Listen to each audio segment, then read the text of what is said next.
Hello guys, देखिए भी आज हम अपना नया टॉपिक स्टार्ट करने जा रहे हैं।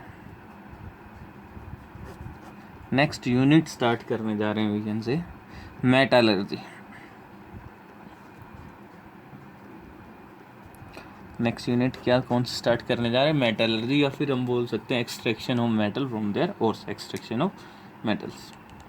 देखिए मेटलर्जी या क्या होती है मेटलर्जी। तो मेटलर्जी होती क्या, उसकी बात करें। The branch of chemistry which deals with extraction of metal from their ores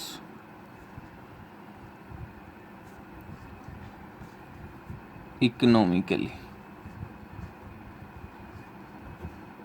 is called metallurgy। उसको क्या बोलेंगे हम? मेटलर्जी। आपकी वो ब्रांच केमिस्ट्री की जो किससे डील करेगी? Extraction of metal from their ores, उसको हम क्या बोलते हैं? मेटलर्जी। तो देखिए सबसे पहले यहाँ पे जो टर्म आती है वो आती है minerals and ores. Minerals and ores, ये दो टर्म्स, इनके साथ आप फेमिलियर हो, बट हम डिस्कस करते हैं। ये दोनों टर्म्स आपने बहुत बार सुनी है। मिनरल्स क्या होते हैं, ओर्स क्या होती हैं।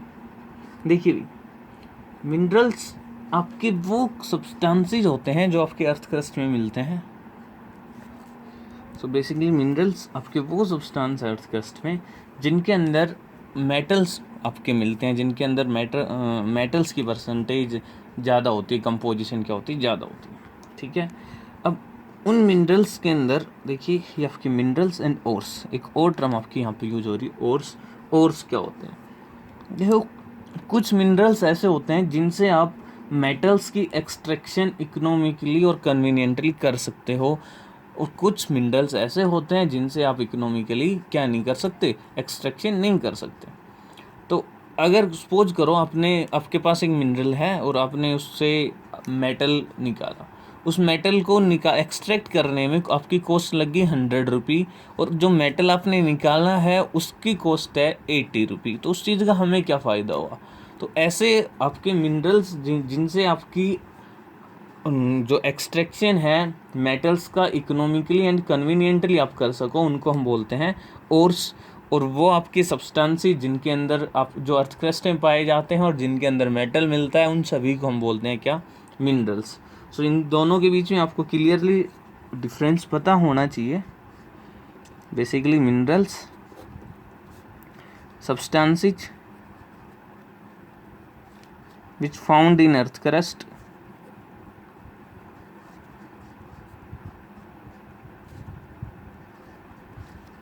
and contain one or more metals, उनको क्या बोलेंगे हम? Minerals. Second thing, ores substances, ये सब्सटेंसेस नहीं, यहाँ पे हम लिखेंगे मिनरल्स। क्या लिखेंगे? Minerals from which extraction of metals can be done economically and conveniently. आप बड़े आसानी से क्या कर पाएँ, उसको एक्सट्रैक्ट कर पाएँ कन्वीनियंटली। उनको क्या बोलेंगे हम? ओर्स। तो यहाँ पे हमें एक नोट में क्लियरली आपको ईजिली आप लिख सकते हैं, all ores are minerals but all minerals are not ores.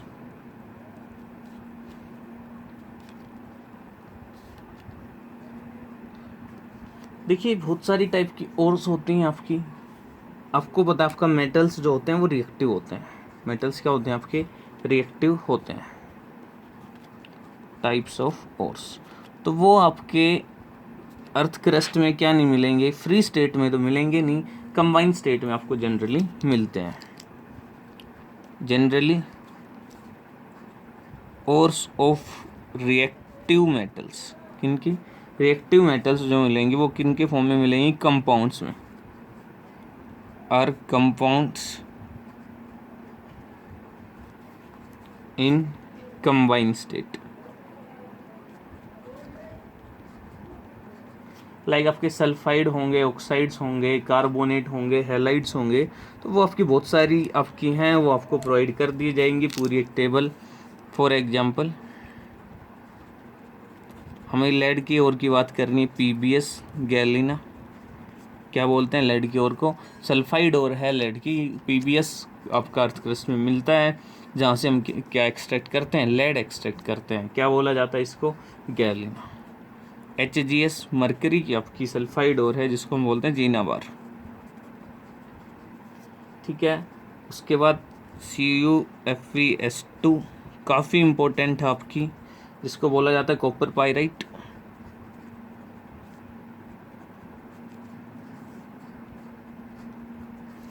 ठीक है, उसके बाद ZNS आपकी एक जिंक ब्लेंड। बहुत सारे होते हैं। ऑक्साइड्स और की बात करें, Fe3 आयरन की जनरली आपको ऑक्साइड्स और मिलते हैं, Fe3O4, Fe2O3, ये सारी आपकी क्या है, ऑक्साइड और है, हेमेटाइट, सॉरी Fe3O4 आपकी क्या होगी, मैग्नेटाइट, और ये आपकी क्या रहेगी, हेमेटाइट। ठीक है, ऐसे ही आपका कॉपर ऑक्साइड Cu2O, जिसको हम बोलते हैं copper pyrite, Cu2O copper pyrite. Halides और की बात करें, AgCl आपका, AgCl सिल्वर क्लोराइड जो होता है, उसकी और को बोला जाता है हॉर्न सिल्वर। क्या बोला जाता है, हॉर्न सिल्वर। NaCl जिसको हम रॉक सोल्ट बोलते हैं। ठीक है, उसके बाद एक Na3AlF6 इसको क्रायोलाइट बोला जाता है। ये आपकी यूज होंगे सारे के सारे, इसलिए हम इनको लिख रहे हैं। ये आपका KCl MgCl2.6H2O कार्नेलाइट। तो ऐसे आपके बहुत सारी ओर्स हैं, वो आपको कार्बोनेट ओर्स भी मिलती हैं हमें, सल्फाइड भी हमने देख ली, ऑक्साइड्स भी हमने देख ली।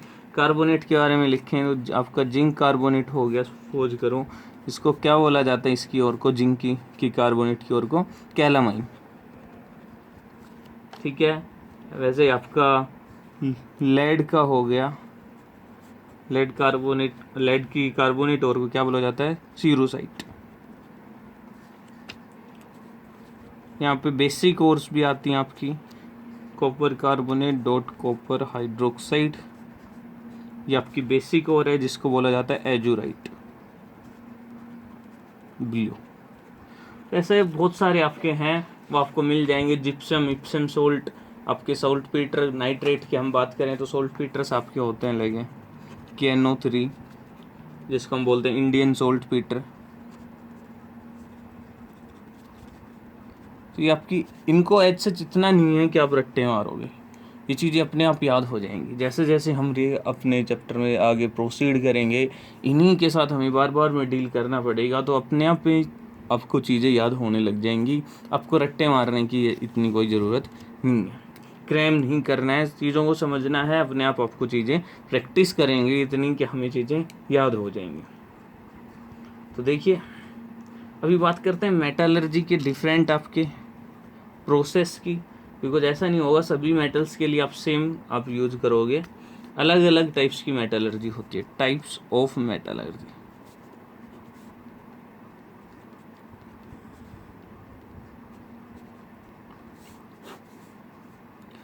तो टाइप्स ऑफ मेटलर्जी के अंदर सबसे पहले बात करते हैं, किस पे डिपेंड करेंगे, नेचर ऑफ मेटल पे, आपका मेटल का नेचर कैसा है, या हम बोले type of metallurgy depends on nature of metal.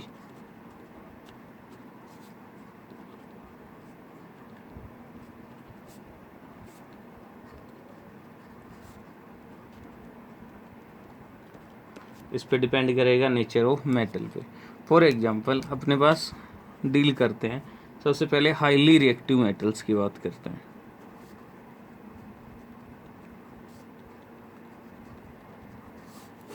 अगर आपके पास हाईली रिएक्टिव मेटल्स की ओर्स हैं, हाईली रिएक्टिव आपके like alkali metal, alkaline earth metals आपके पास हो गए। अगर इनकी ओर्स हैं तो उनका एक्सट्रैक्शन आप कैसे करोगे?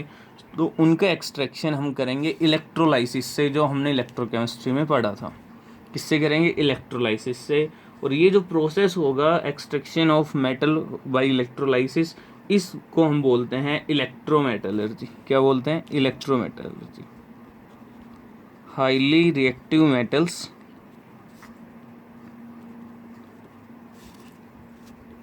are extracted by electrolysis of their molten salts। हमने मोल्टेन NaCl की इलेक्ट्रोलाइसिस डिटेल में डिस्कस की थी इलेक्ट्रोकेमिस्ट्री में। एंड प्रोसेस इज कॉल्ड, उस प्रोसेस को क्या बोलेंगे हम? इलेक्ट्रोमेटलर्जी।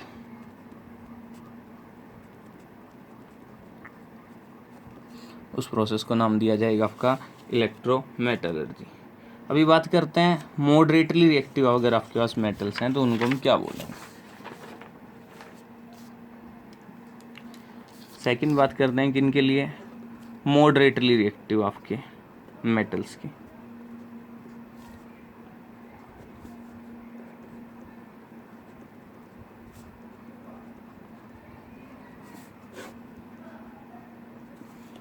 मॉडरेटली रिएक्टिव मेटल्स के लिए क्या करते हैं? वो जनरली हमें ऑक्साइड्स की फॉर्म्स में जनरली हम उनको पहले कन्वर्ट करते हैं, देन उसका हम रिडक्शन करते हैं। हमें वो क्या मिलते हैं? जनरली सल्फाइड या कार्बोनेट्स की फॉर्म में मिलते हैं। उनको हम पहले ऑक्साइड्स की फॉर्म में कन्वर्ट करेंगे, देन उन ऑक्साइड्स का रिडक्शन करेंगे। तो इस प्रोसेस को बोला जाता है पायरोमेटलर्जी। क्या बोला जाता है? पायरोमेटलर्जी। मॉडरेटली रिएक्टिव क्या हो गया आपके? Like iron, aluminium, copper, zinc, या फिर क्या रहेगी? Moderately reactive. इनमें क्या? These metals are extracted by reduction of their oxides, reduction of their oxides and this process is called pyrometallurgy।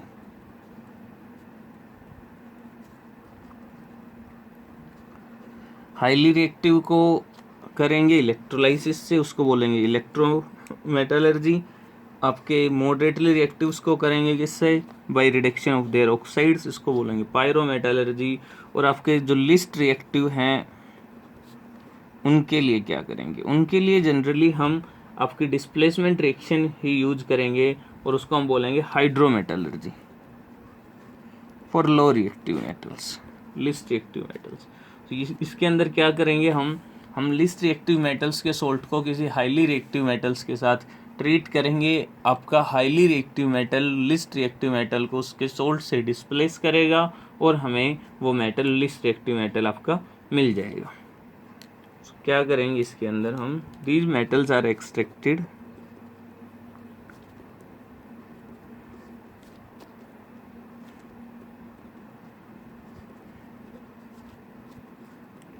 by their displacement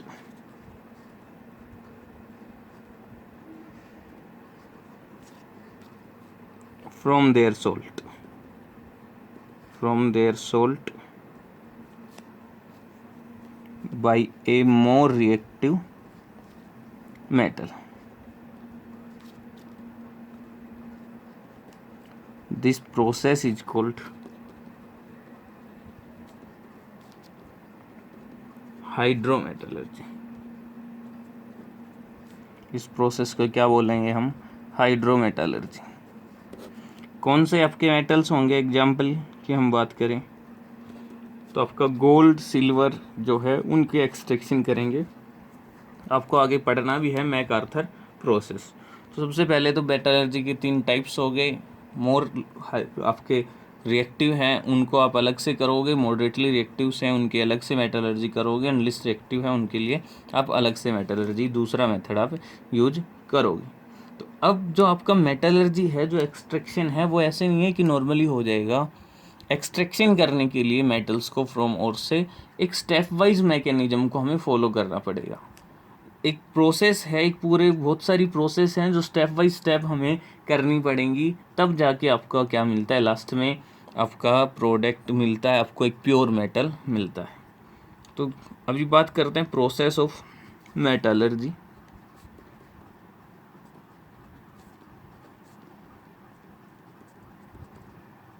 कौन कौन सी प्रोसेस आपकी इन्वॉल्व होंगी स्टेप बाय स्टेप। तो सबसे पहले आपके पास क्या रहेगा, देखिए भी ओर्स रहेंगी। जब आप ओर्स हम अर्थ क्रस्ट से निकालते हैं तो आपकी ओर्स का साइज जो होता है वो बहुत लार्ज होता है, लार्ज लम्प्स बेसिकली होते हैं। तो सबसे पहला स्टेप क्या होगा, सबसे पहला स्टेप रहेगा crushing and grinding. Crushing and grinding that means उन लार्ज लम्प्स को किस में कन्वर्ट करना है, आपको स्मॉल पीसीज के अंदर कन्वर्ट करना पड़ेगा। एक बार क्रशिंग एंड ग्राइंडिंग आपका हो गया तो अब आपने ओर्स अर्थ क्रस्ट से निकाली हैं, तो उसके अंदर लार्ज इम्प्योरिटीज़ रहेंगी, लार्ज साइज की स्टोन्स रहेंगे बेसिकली, और भी आपकी सिलिशियस इम्प्योरिटीज़ रहेंगी। सो उनको रिमूव करने के लिए सेकंड स्टेप, जिसको हम बोलते हैं concentration of ore, second step में क्या करेंगे, कंसंट्रेशन ऑफ ओर्स करेंगे आपका, जिससे हम आपके ओर्स की लार्ज इम्प्योरिटीज़ को क्या करेंगे, रिमूव करेंगे। एक बार कंसंट्रेशन ऑफ ओर्स आपने कर दिया तो आपकी कंबाइंड स्टेट में मिलेंगी सल्फाइड मिलेंगी, कार्बोनेट्स मिलेंगी। ऑक्साइड है तो कोई प्रॉब्लम है ही नहीं। अगर आपकी सल्फाइड या कार्बोनेट है तो आप कन्वर्ट करोगे उसको किस में, ऑक्साइड में। Conversion of ore into oxide, oxide में कन्वर्ट हो गया। अब ऑक्साइड में कन्वर्ट करने के बाद हमने मॉडरेट रिएक्टिव में अभी बात की थी, उसका क्या करेंगे भाई, रिडक्शन करेंगे। सो फोर्थ स्टेप में क्या करेंगे, reduction of oxide to metal, reduction of metal oxide हम बोल सकते हैं।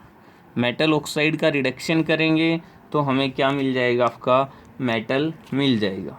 बट अभी जो मेटल मिलेगा उसकी प्योरिटी इतनी हाई नहीं होगी। उसकी प्योरिटी को इंक्रीज करने के लिए हमें फिर से इस जो मेटल मिला है उसको रिफाइन करना पड़ेगा।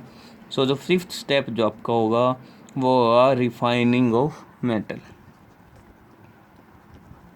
तो आपके ये 5 स्टेप हैं जो किसी भी मेटल की मेटलर्जी के लिए फॉलो करने पड़ेंगे। आपको ओर्स मिलेंगी लार्ज लम्प्स, उसको क्रशिंग एंड ग्राइंडिंग करेंगे सबसे पहले स्टेप में, ताकि आपके लार्ज लम्प्स को हम फाइन आपके स्मॉल पीसीज में पाउडर फॉर्म में कन्वर्ट करेंगे। उस पाउडर और को की कंसंट्रेशन करेंगे, उससे लार्ज इम्प्योरिटीज़ रिमूव करेंगे। अगर आपका और ऑक्साइड है तो ठीक है, अगर वो आपका कंबाइंड स्टेट में प्रेजेंट है, सल्फाइड में है, कार्बोनेट में है, तो उसको पहले आप कन्वर्ट करोगे किस में, ऑक्साइड में। वो हम पढ़ेंगे इसके अंदर कैल्सिनेशन एंड रोस्टिंग। उसके बाद आपका ऑक्साइड में एक बार कन्वर्ट हो गया, देन उसका आप रिडक्शन करेंगे। रिडक्शन के लिए भी हम बहुत सारे यूज करेंगे, कार्बन यूज करेंगे, कुछ कार्बन मोनोऑक्साइड यूज करेंगे, वो हम आगे देखेंगे डिटेल में। रिडक्शन करेंगे, रिडक्शन होने के बाद जो आपका मेटल मिलेगा उसकी इतनी प्योरिटी नहीं होगी, उसको प्योर करने के लिए क्या करेंगे, हम रिफाइनिंग ऑफ मेटल करेंगे, जिससे कि आपका जो मेटल हमें मिले वो अच्छी क्वालिटी का हो, अच्छी प्योरिटी उसकी हो। तो अब डिस्कस करते हैं एक एक स्टेप डिटेल में। तो फर्स्ट स्टेप से हम डिस्कस करते हैं। फर्स्ट स्टेप क्या था आपका, क्रशिंग एंड ग्राइंडिंग।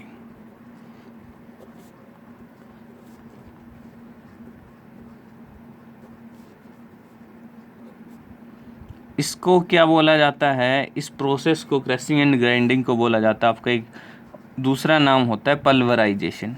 याद रखना, आपको एक नंबर में पूछ भी सकता है क्या होता है पल्वराइजेशन। इसके अंदर तो कुछ नहीं करना, सिंपल से आपका ores obtained from earth crust are in the form of large lumps.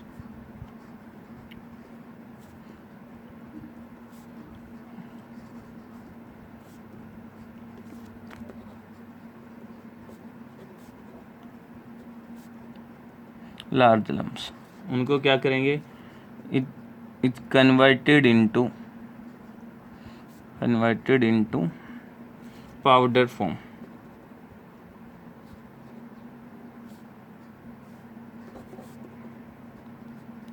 Powdered form.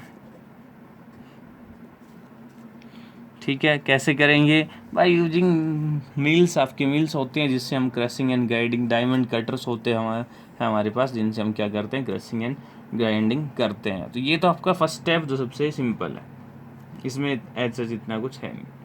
अभी सेकंड स्टेप की बात करते हैं, जहाँ से आपका मेन मेटलर्जी की प्रोसेस स्टार्ट होती हैं, जिसको हम बोलते हैं कंसेंट्रेशन ऑफ ओर्स.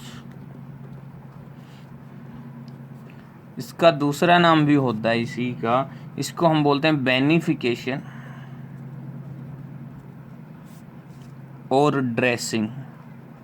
तैयार करना है हमें, ड्रेसिंग करनी अच्छे से, ड्रेसिंग ऑफ ओर्स.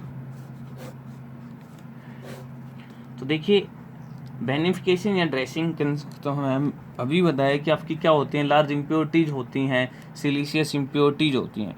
तो उन इम्प्योरिटीज का एक स्पेसिफिक नाम होता है जिनको हम बोलते हैं गैंग्यू. क्या होते हैं gangue? These are the unwanted siliceous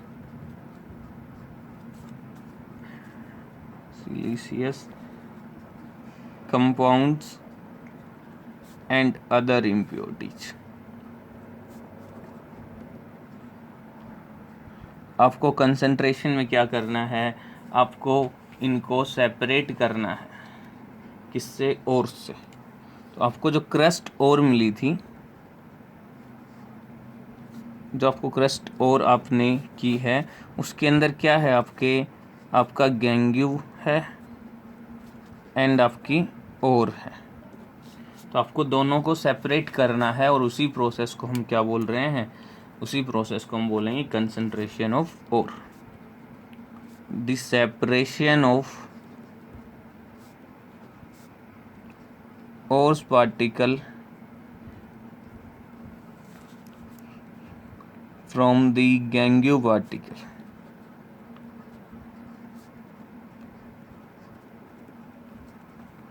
is called concentration of ores. उसको क्या बोलेंगे, कंसंट्रेशन ऑफ ओर्स. जो आपकी कंसंट्रेशन ऑफ ओर्स है वो हम दो मेथड से करते हैं जनरली. जो आपकी कंसंट्रेशन ऑफ ओर्स है वो दो मेथड से करते हैं. एक को बोलते हैं फिजिकल मेथड, जिसके अंदर आपके फिजिकल चेंजेस के थ्रू हम सेपरेट करेंगे. दूसरे को हम बोलते हैं केमिकल मेथड, जिसके अंदर आपके एक इम्पोर्टेंट मेथड आपको पढ़ना है, जिसको हम बोलते हैं लीचिंग. काफ़ी इम्पोर्टेंट बनता है एग्जाम पॉइंट ऑफ व्यू से. सो अब स्टार्ट करते हैं हम फिजिकल मेथड्स के साथ.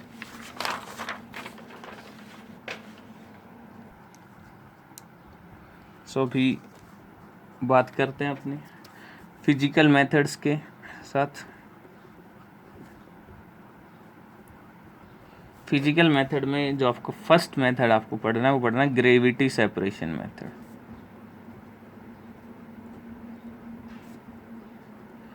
क्या पढ़ना है? Gravity separation method. देखिए क्या करते हैं इस ग्रेविटी सेपरेशन मेथड में. पहले तो आप वो चीज़ समझिए, हम क्या करते हैं, अपने पास एक कंटेनर सा होता है.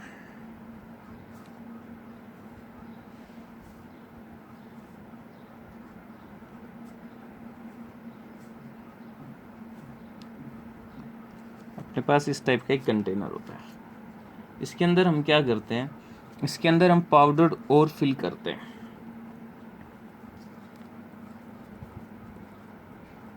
ये क्या आपकी पाउडर्ड ओर. ठीक है, ये आपका फर्दर नीचे जाएगा जहाँ पे हम एक स्टॉप कॉक लगाएंगे। अब क्या करते हैं हम इधर से एक हाई स्ट्रीम वाटर पास करते हैं। हाई स्ट्रीम किसकी पास करते हैं? वाटर की, H2O with high stream.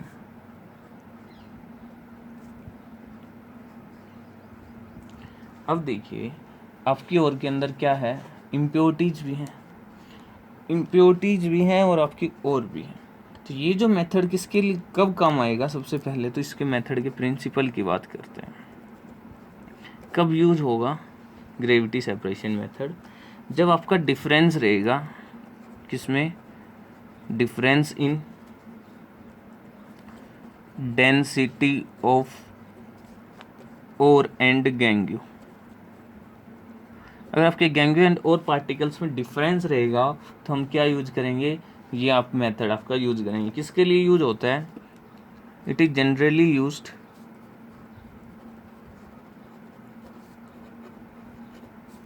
For oxide ores. Oxides ores के लिए आपका यूज किया जाता है। इसके अंदर आपके गैंग्यू पार्टिकल जो रहेंगे उनकी डेंसिटी लो रहेगी, लाइट रहेंगे, और आपके ओर्स जो हैं वो आपके हैवी पार्टिकल्स रहेंगे, उनकी डेंसिटी क्या रहेगी? हाई रहेगी। तो देखिए आपने यहाँ पे पाउडर ओर डाली और उस पाउडर ओर के अंदर आपने क्या किया? हाई स्ट्रीम वाटर आपने सप्लाई किया। जब आप हाई स्ट्रीम वाटर सप्लाई करोगे तो होगा क्या? वाटर यहाँ से जाएगा और हाई स्ट्रीम से इस पाउडर ओर में एंटर करेगा। जो पाउडर ओर में एंटर करेगा, जैसे जैसे आप कंटिन्यूसली वाटर इसके अंदर फिल करते जाओगे तो होगा क्या? वाटर आपका फ्लो अपने साथ जो लाइट इम्प्योरिटीज है उनको लेके जाएगा। गैंग्यू जो है हम बोल रहे हैं क्या है? लाइट है, और पार्टिकल क्या है? हैवी है, उनकी डेंसिटी आपकी हाई है।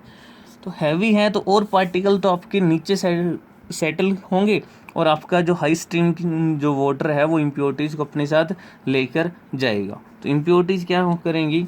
धीरे धीरे आपका जैसे जैसे वाटर लेवल आएगा इम्प्योरिटीज अपवार्ड आएंगी और अपने आप क्या हो जाएंगी? रिमूव होने स्टार्ट हो जाएंगी। ये क्या आपकी इम्प्योरिटीज हैं, या फिर हम बोले गैंग्यू है, आपका गैंग्यू पार्टिकल्स।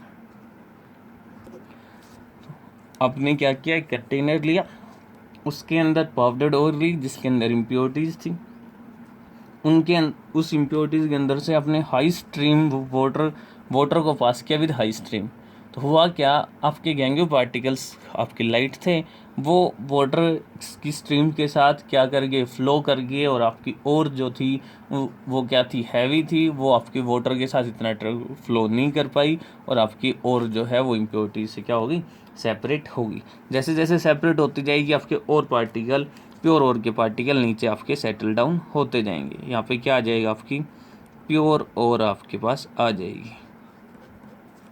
ठीक है, ये आपका ग्रेविटी सेपरेशन मेथड।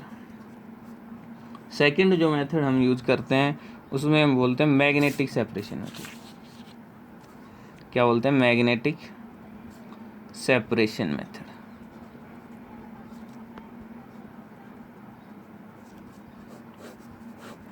देखो मैग्नेटिक सेपरेशन मेथड की बात करें तो जब का ये मैग्नेटिक सेपरेशन मेथड में जो प्रिंसिपल यूज होगा, किस प्रिंसिपल पे आपका ये मेथड बेस है? तो वो आपका प्रिंसिपल है difference in magnetic property of ore and gangue particle. क्या है? डिफरेंस इन मैग्नेटिक प्रॉपर्टीज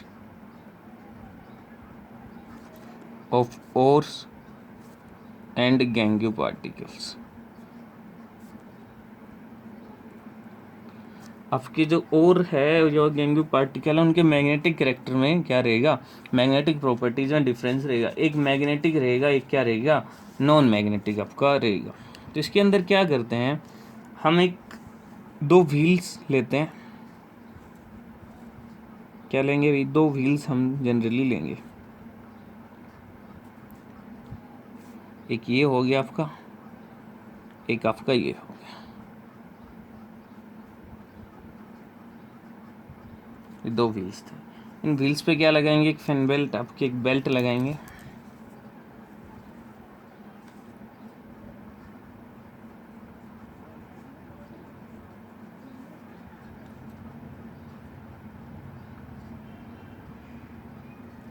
एक बेल्ट लगाएंगे। देखिए ये व्हील कैसा था आपका, मैग्नेटिक। हमने ये मैग्नेटिक व्हील लगाया है जिसमें मैग्नेट है आपका, और ये क्या है आपका, नॉन मैग्नेटिक व्हील है।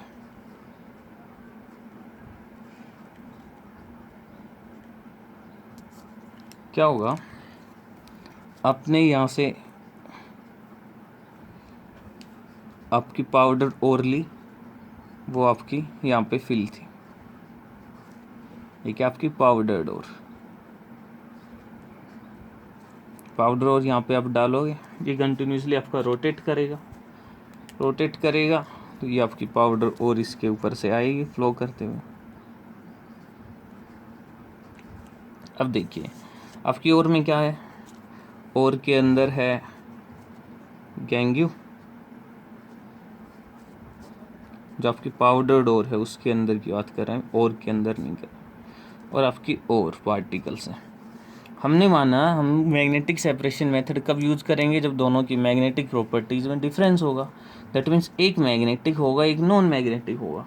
तो जनरली क्या होता है, आपकी जो ओर्स होती हैं वो मैग्नेटिक होती है, जो इम्प्योरिटीज होती हैं वो आपकी नॉन मैग्नेटिक होती हैं। तो जैसे ही आपका यहाँ पे पहुँचेगा, ये मैग्नेटिक व्हील क्या करेगा, मैग्नेटिक इम्प्योरिटीज़ को अपने साथ स्टिक कर लेगा, मैग्नेटिक फोर्स से उनको अट्रैक्ट कर लेगा, अपने साथ बाइंड कर लेगा। यहाँ पे हम नीचे 2 कंटेनर फिल करेंगे। जैसे ही ये आपकी और पाउडर और यहाँ पे आएगी, तो जो आपके मैग्नेटिक आपके पार्टिकल्स थे वो तो बाइंड, मैग्नेटिक फोर्स से बाइंड रहेंगे व्हील के साथ, और जो आपके नॉन मैग्नेटिक पार्टिकल थे वो क्या करेंगे, वो यहाँ पे आपका फॉल होना स्टार्ट करेंगे। बट मैग्नेटिक वाले क्या करेंगे, इसी के साथ आपके स्टिक रहेंगे, और क्या करेंगे, यहाँ पे दूसरे कलर से मैं शो कर देता हूँ इसको। ये आपके क्या है, नॉन मैग्नेटिक वाले हैं, जिनको मैं ब्लैक से दिखा रहा हूँ। ये आपके क्या है, नॉन मैग्नेटिक पार्टिकल्स आ गए, और ये रेड से आपके जो आपके मैग्नेटिक, जहाँ तक व्हील है वहाँ तक ये आपके मैग्नेटिक फोर्स से बाइंड रहेंगे। जैसे ही आपका मैग्नेटिक व्हील जहाँ पे इसकी बाउंड्री सरकमफ्रेंस ख़त्म होगी, क्या होगा, ये आपका यहाँ से फॉल करना स्टार्ट करेंगे, और यहाँ पे इस कंटेनर में आप यहाँ पे उसको स्टोर कर लोगे। तो ये क्या रहेगा, आपके मैग्नेटिक पार्टिकल्स, और ये आपके क्या रहेंगे, नॉन मैग्नेटिक पार्टिकल्स। तो इस मेथड से आपने क्या किया, मैग्नेटिक पार्टिकल्स को नॉन मैग्नेटिक से ईजिली सेपरेट कर लिया। कुछ नहीं किया, 2 व्हील्स लिए, एक बेल्ट लगाई, एक व्हील मैग्नेटिक था, एक नॉन मैग्नेटिक था। आपकी पाउडर और थी, उसके अंदर गैंग्यू पार्टिकल्स एंड और थे। हमने कंसिडर किया आपके गैंग्यू क्या थे, जनरली आपके कैसे होते हैं, नॉन मैग्नेटिक। और आपकी ओर्स जो होती हैं वो क्या रहती हैं, मैग्नेटिक। जनरली आयरन ओर्स हम के सब कंसंट्रेशन के लिए हम यूज़ करते हैं, बिकॉज हमें पता है आयरन जो है वो मैग्नेटिक प्रॉपर्टी रखता है। जैसे ही आपकी ओर्स यहाँ पे पाउडर और यहाँ पे आएंगी, पार्टिकल्स जो हैं जो मैग्नेटिक प्रॉपर्टी रखते हैं व्हील्स के साथ अट्रैक्टेड होंगे, जो नॉन मैग्नेटिक बिहेवियर रखते हैं वो क्या करेंगे, यहीं से आपका फॉल करेंगे। पार्टिकल्स मैग्नेटिक फोर्स से बाइंड रहेंगे व्हील के साथ, और यहाँ तक ट्रैवल करके आएंगे। जैसे ही व्हील ख़त्म होगा, क्या करेंगे, यहाँ पे आके इस कंटेनर में आपका अलग से स्टोर हो जाएंगे, फॉल होंगे। तो आप इजीली क्या कर पाओगे, सेपरेट कर पाओगे। किसके लिए यूज होगा, generally used for iron ores, for concentration of iron ores.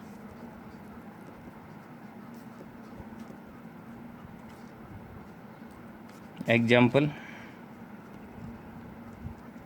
अभी हमने लिखे थे, लेक्चर स्टार्ट किया तब, Fe3O4, Fe2O3, इनके लिए हम क्या करेंगे, आपका ये यूज करेंगे। यहाँ पे एक पॉइंट है जो आपको नोट करना है, आपको माइंड में ज़रूर रखना है। एक और होती है आपकी SnO2, टिन ऑक्साइड की आपका एक और होती है। इसके अंदर क्या होता है, इसके अंदर जो इम्प्योरिटीज ये आपकी और कैसे होती है, नॉन मैग्नेटिक और। बट इसके अंदर जो इम्प्योरिटीज रहेंगी ना, इम्प्योरिटीज आर मैग्नेटिक। इसके अंदर जो इम्प्योरिटीज रहेंगी वो मैग्नेटिक रहेंगी। कौन सी इम्प्योरिटीज रहेंगी, इसके अंदर बेसिकली टंगस्टन के आपके ऑक्साइड्स रहेंगे आयरन के साथ एंड मैग्नीज के साथ। ये आपकी इम्प्योरिटीज़ कैसी इम्प्योरिटीज़ हैं? मैग्नेटिक इम्प्योरिटीज आपकी हैं। ये चीज़ आपको याद रखनी है। ये यहाँ पे आपका मैग्नेटिक सेपरेशन ख़त्म होता है। नेक्स्ट लेक्चर में हम डिस्कस करेंगे froth flotation method. Next lecture में किसके साथ डील करेंगे? फ्रोथ फ्लोटेशन मेथड, जो एग्जाम पॉइंट ऑफ व्यू से मोस्ट इम्पोर्टेंट आपका बनता है। तो मिलते हैं नेक्स्ट लेक्चर में। Thank you.